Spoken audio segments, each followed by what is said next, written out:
Assalamualaikum warahmatullahi wabarakatuh. Salam sejahtera.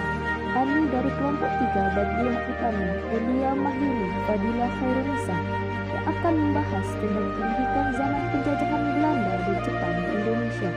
Terima kasih. Baiklah, assalamualaikum warahmatullahi wabarakatuh. Di sini perkenalkan, nama saya Badriah Utami. Saya dari kelompok 3 akan menjelaskan pembahasan yang pertama, yaitu pendidikan pada masa Belanda. Pendidikan pada masa penjajahan Belanda dibagi menjadi 2 periode, yaitu pada masa VOC dan masa pemerintahan Hindia Belanda pada tahun 1808. Deanles, yaitu seorang gubernur Belanda yang mendapat perintah Raja Lodewijk untuk meringankan nasib rakyat jelata. Di sini rakyat jelata yaitu rakyat bawah yaitu rakyat yang kurang, dan orang-orang pribumi putra, serta melenyapkan perdagangan budak. Namun, usaha dari gubernur tersebut tidak berhasil.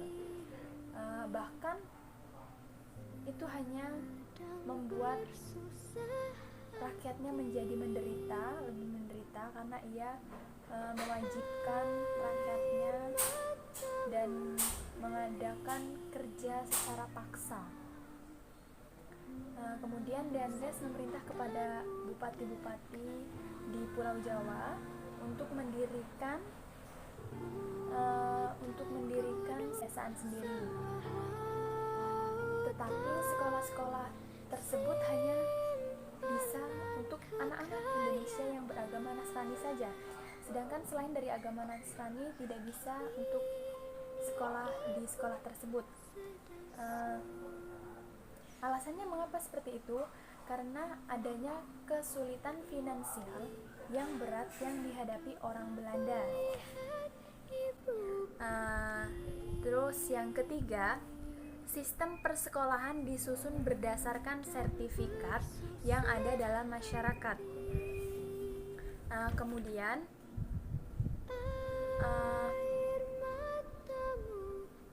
pendidikan diarahkan untuk membentuk golongan elit sosial. Yang kelima itu, dasar pendidikan adalah dasar pendidikan barat dan berorientasi pada pengetahuan kebudayaan barat.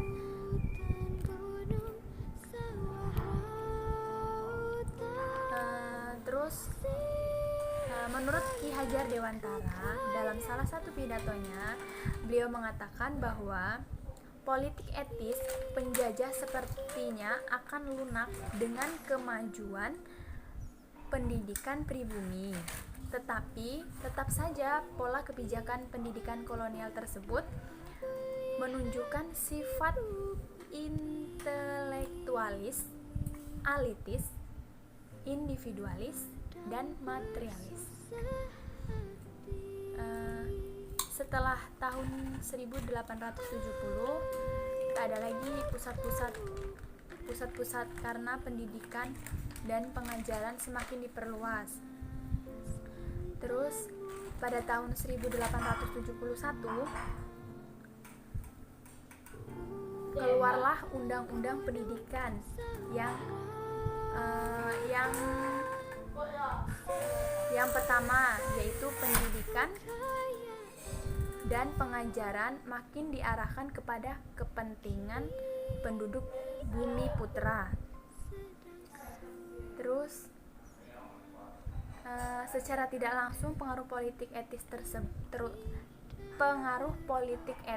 terutama bidang pendidikan memberikan dampak positif bagi munculnya pendidikan dan kemajuan bagi rakyat Indonesia. Dan ini dapat ditengarai dengan kemunculan tokoh-tokoh dan penggerak yang memperhatikan pendidikan bagi rakyat Indonesia. Baiklah, sekian dari saya. Wassalamualaikum warahmatullahi wabarakatuh. Baiklah, Assalamualaikum warahmatullahi wabarakatuh. Saya Elia Mahyuni. Di sini saya akan melanjutkan pembahasan dari Badriah tadi, dan pembahasan saya sekarang ini yaitu sistem persekolahan pada zaman pemerintahan Hindia Belanda. Nah, secara umum atau secara keseluruhan, sistem pendidikan khususnya sistem persekolahan itu didasarkan kepada golongan penduduk menurut golongan atau kasta dan atau juga lapisan sosialnya. Nah, pada hakikatnya itu pendidikan dasar untuk tingkat sekolah dasar mempergunakan sistem proses sistem pokok maksud saya, yaitu yang pertama sekolah rendah dengan bahasa pengantar bahasa Belanda. Nah, yang pertama yaitu sekolah rendah Eropa. Yang kedua, sekolah Cina Belanda, yaitu HCS. Nah, HCS ini yaitu suatu sekolah dasar atau rendah untuk anak-anak keturunan Timur Tengah. Nah, selanjutnya yaitu yang kedua, sekolah rendah dengan bahasa pengantar bahasa daerah. Yang pertama, sekolah Bumi Putra kelas 2, yaitu sekolah ini disediakan untuk golongan Bumi Putra. Lamanya sekolah ini selama 7 tahun dan didirikan pertama kali itu pada tahun 1892 kan. Nah, yang ketiga yaitu sekolah kelanjutan. Lamanya sekolah ini selama 2 tahun, yang sekolah ini merupakan kelanjutan dari sekolah desa tadi. Nah, juga diperuntukkan bagi anak-anak golongan Bumi Putra dan didirikan pertama kali itu pada tahun 1948. Nah, yang keempat yaitu sekolah peralihan. Nah, sekolah peralihan ini sekolah peralihan dari sekolah desa. Nah, itu berdiri, maksud saya lamanya itu selama 3 tahun. Nah, gitu. Baiklah, pembahasan selanjutnya yaitu yang pertama yaitu MULO atau Mir Outgevrij Leger School. Nah, ini adalah kelanjutan dari sekolah dasar yang berbahasa pengantar bahasa Belanda. Nah, lamanya pembelajaran ini selama 3-4 tahun yang didirikan pada tahun 1914. Nah, yang kedua yaitu AMS Algemene Middelbare School. Nah, ini adalah sekolah menengah umum kelanjutan dari MULO tadi yang berbahasa Belanda dan diperuntukkan golongan Bumi Putra dan Timur Asing. Nah, dan ini lama belajarnya selama 3 tahun dan didirikan pada pertama kali pada tahun 1915. Nah, yang ketiga yaitu HBS Hoberburger School. Nah, ini adalah sekolah menengah kelanjutan dari ELS yang disediakan untuk golongan Eropa dan didirikan pertama kali pada tahun 1860. Nah, selanjutnya yaitu pendidikan kejuruan atau Volksonderwijs. Nah, sebagai pelaksanaan politik etika, pemerintah banyak mencurahkan perhatiannya pada pendidikan penjuruan. Nah, jenis sekolah penjuruan ini yang pertama yaitu sekolah pertukangan atau Amtslegging. Nah, sekolah yang berbahasa daerah. Nah, yang kedua sekolah pertukangan Ambachtsschool. Nah, sekolah ini pertukaran berbahasa pengantar Belanda. Tadi sekolah berbahasa daerah, ini itu pengantar Belanda, bahasa pengantar Belanda.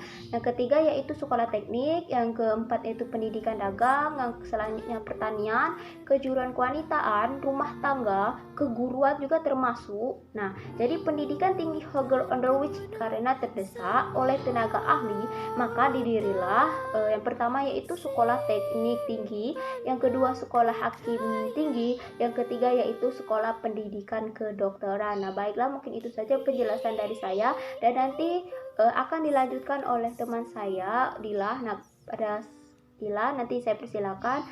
Terima kasih. Wabillahi taufiq wal hidayah. Wassalamualaikum warahmatullahi wabarakatuh.